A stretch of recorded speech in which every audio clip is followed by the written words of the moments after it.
नमस्कार। मैं राजनीतिक परिवार में पैदा हुआ। जब मैं छोटा सा था 1980 में प्रियंका और मैं घर में लेई बनाते थे, रात को निकलकर पोस्टर चिपकाते थे। चुनाव समझता हूं। 20 साल से मैं स्वयं चुनाव लड़ रहा हूं। पोलिंग कैसे होती है, पोलिंग बूथ कैसे मैनेज किया जाता है, वोटर लिस्ट, फॉर्म 17, ये सब मैं गहराई से समझता हूं। कुछ समय पहले हमें दाल में काला लगा। चुनाव के नतीजे आते थे, मूड एक तरीके का होता था, रिजल्ट दूसरे तरीके का। मुझे याद है उत्तराखंड में हम चुनाव हारे। बाद में मैंने कैंडिडेट से पूछा कि जहां रोड शो हुआ था वहां जाके देखिए हमें कितने वोट मिले। हजारों लोग आए थे, पोलिंग बूथ में किसी ने वोट नहीं किया। यह असंभव था, यह हो ही नहीं सकता। उसके बाद छत्तीसगढ़ और मध्य प्रदेश के रिजल्ट, हमें लगा कुछ ना कुछ गलत हो रहा है। 2018 में मध्य प्रदेश में चुनाव होता है, हम जीतते हैं। हमारी सरकार चोरी हुई थी। 2023 में चुनाव होता है, मैंने अपने आंखों से भारत जोड़ो यात्रा में देखा, भयंकर एंटी इनकम्बेंसी, और हमें 65 सीट मिलते हैं। इम्पॉसिबल, हो ही नहीं सकता। और फिर महाराष्ट्र में पहली बार हमें सबूत मिला। विधानसभा और लोकसभा के बीच में जादू से नए वोटर आते हैं, और जहां भी इन नए वोटर्स ने वोट किया वहां वोट बीजेपी को गया। महाराष्ट्र चुनाव के बाद जब हमें डाउट हुआ, हमारे गठबंधन के सारे नेताओं ने प्रेस कॉन्फ्रेंस किए और हमने इलेक्शन कमीशन से कहा कि आप हमें वोटर लिस्ट दीजिए, वीडियो रिकॉर्डिंग दीजिए। इलेक्शन कमीशन ने मना किया।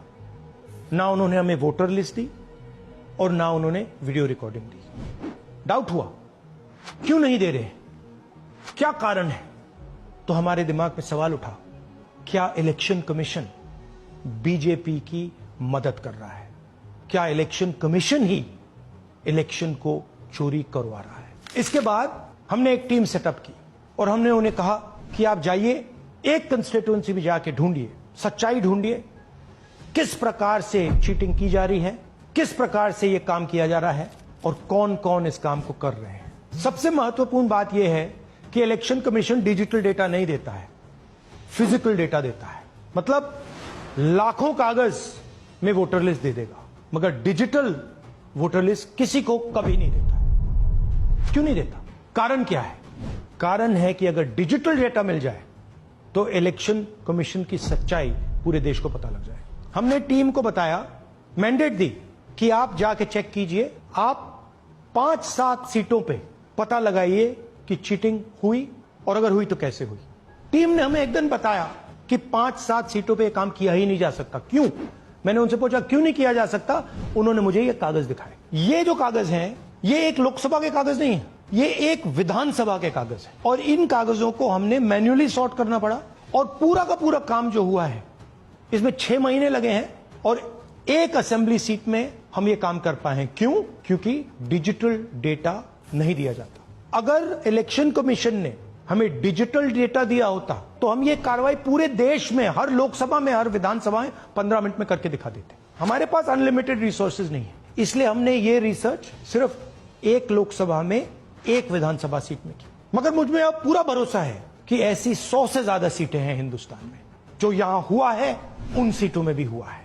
और याद रखिए, अगर बीजेपी को 10-15 सीटें कम आती तो आज नरेंद्र मोदी प्रधानमंत्री नहीं होते, इंडिया गठबंधन की सरकार होती। जांच ने 5 तरीके की चोरी पकड़ी है। डुप्लीकेट वोटर, जिसका मतलब एक वोटर के नाम वोटर लिस्ट में अनेक जगह आ रहे हैं। फेक एड्रेस, मतलब एड्रेस है ही नहीं, या फिर house number 0। Bulk voter in single address, मतलब एक छोटे से घर में 40, 50, 60 लोग रह रहे हैं। इनवैलिड फोटोज, छोटी सी फोटो है या फिर फोटो ही नहीं है, और वो जो छोटी फोटो है वो दिखती भी नहीं है। कौन है, किसका चेहरा है, नहीं पता लग सकता। Misuse of form 6। Form 6 first time voters के लिए होती है, मतलब जिनकी एज 18-20 साल की हो, मगर वोटर लिस्ट में 90 साल के लोग फॉर्म 6 का प्रयोग कर रहे हैं। चुनाव में 6,50,000 वोटर थे, उसमें से 1 लाख चोरी के थे। अब मैं आपको 5 उदाहरण देता हूं। यह देखिए, गुरकीरत सिंह डांग, इसका नाम 4 अलग अलग बूथों पे आता है। यह कैसे हुआ और क्यों हुआ? एक और उदाहरण, विशाल सिंह, वाराणसी में वोटर लिस्ट में नाम है और बेंगलोर में 2 बार वोटर लिस्ट में नाम आता है। क्या ये वाराणसी में वोट कर रहे हैं या बेंगलोर में वोट कर रहे हैं या दोनों जगह वोट कर रहे हैं? एक और उदाहरण देखिए, हाउस नंबर 0। तो आपने कभी सुना है हाउस नंबर 0? हमने तो नहीं सुना था, मगर बेंगलोर में हजारों हाउस नंबर 0 हैं वोटर लिस्ट पे। हाउस नंबर 35 की कहानी सुनिए। छोटा सा घर है, ज्यादा से ज्यादा 4 लोग रह सकते हैं, मगर इस 35 में 80 लोग वोटर लिस्ट में रजिस्टर्ड है। ये ईआरओ ने कैसे अप्रूव किया, क्यों अप्रूव किया, पता लगाना है। अच्छा, अब ये देखिए वोटर लिस्ट, इनकी फोटो देखिए, या फोटो है ही नहीं या फिर छोटी छोटी फोटो है तो दिख नहीं सकती।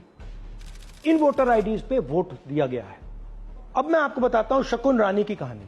फर्स्ट टाइम वोटर बनी है, 70 साल की आयु है। एक बार फॉर्म 6 का प्रयोग किया और उसके कुछ ही महीने बाद दूसरी बार फॉर्म 6 का प्रयोग होता है। 2 बार इनका नाम वोटर लिस्ट में आता है और फर्स्ट टाइम वोटर की लिस्ट में आता है। ये फर्स्ट टाइम वोटर हो ही नहीं सकती। तो क्या शकुन रानी जी ने वोट किया या किसी और ने शकुन रानी जी के लिए वोट किया? ये ही छुपाने के लिए सीसीटीवी का डेटा हमें नहीं दिया जा रहा है। और ये शकुन रानी जी अकेली नहीं है, ऐसे हजारों लोग हैं जिन्होंने फॉर्म 6 का प्रयोग करके 2-3 बार वोटर लिस्ट में नाम डाला है। हमने पहले इलेक्शन कमीशन से इलेक्ट्रॉनिक वोटर लिस्ट मांगी थी, सीसीटीवी फुटेज मांगी थी। उन्होंने अपना काम नहीं किया, हमें नहीं दिया।